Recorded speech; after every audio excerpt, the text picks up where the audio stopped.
Is the M23 defending the Democratic Republic of Congo's marginalised Tutsis, or a Rwandan proxy force looting land and minerals?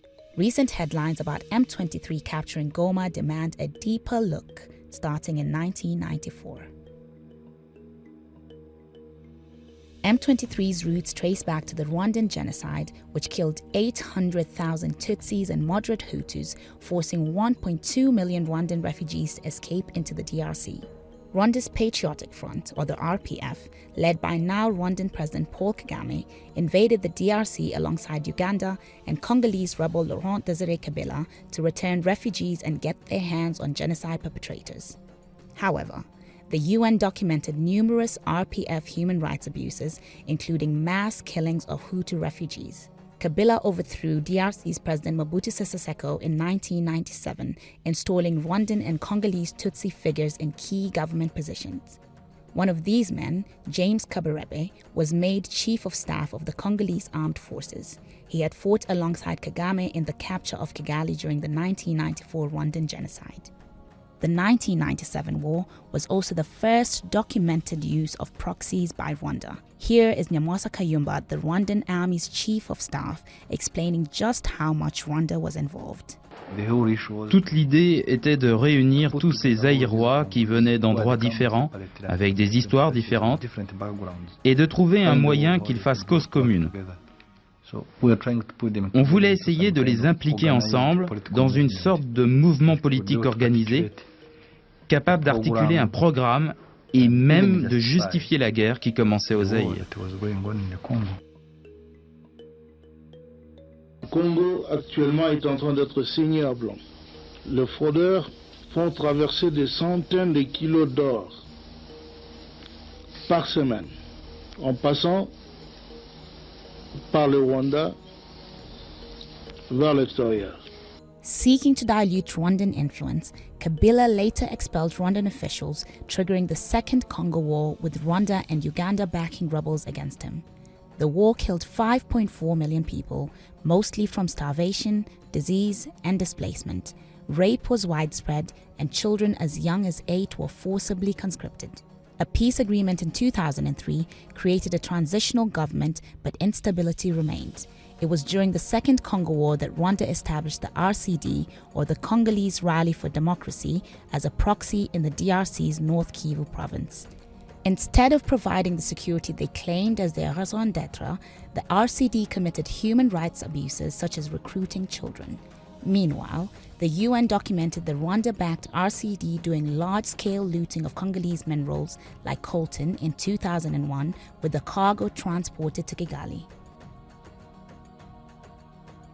Another peace deal saw the RCD integrate into the Congolese armed forces, but Rwanda allegedly sabotaged the process by ordering RCD Goma leader Laurent Nkunda to defect and form the National Congress for the Defense of the People, or the CNDP, in 2006, which would morph into the M23.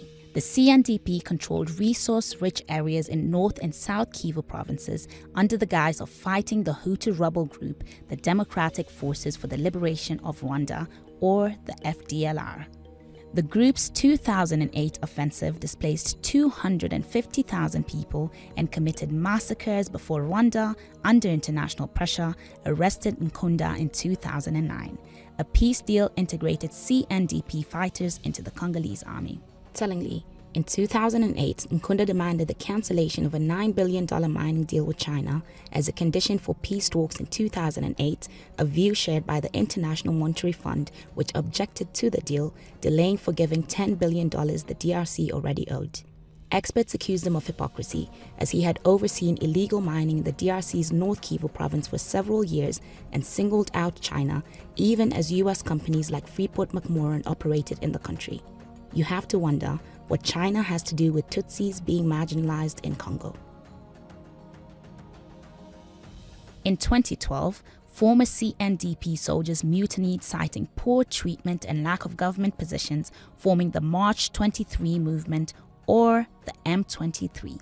However, reports suggest the real motive was protecting illicit revenue streams from illegal taxation, smuggling, and mining in eastern DRC. Mounting pressure to arrest M23 leader Bosco Ntaganda also helped spark the group's rebellion when they briefly captured North Kivu province's capital, Goma. International pressure on Rwanda, including aid cuts, led to M23's dissolution in 2013. 8 years later, M23 re-emerged, citing delayed integration agreements. However, analysts say Rwanda felt sidelined as DRC strengthened ties with Uganda, awarding Uganda a road contract near Rwanda's border.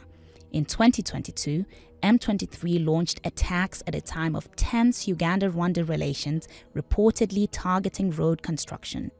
Nevertheless, reconciliation between Uganda and Rwanda a few months later saw Kampala provide logistical support to M23 despite officially cooperating with DRC.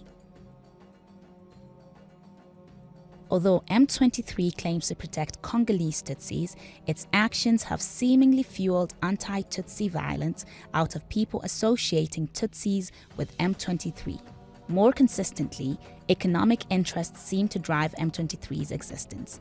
Rwanda, with limited mineral reserves, remains a top exporter of gold and tantalum, resources sourced from M23-controlled areas. In Rubaya, for example, M23 makes $300,000 monthly from taxes on tantalum, while discrepancies in Rwandan gold exports suggest large-scale looting. What do you make of this? Is the M23 a protector or a profiteer? Let us know in the comments.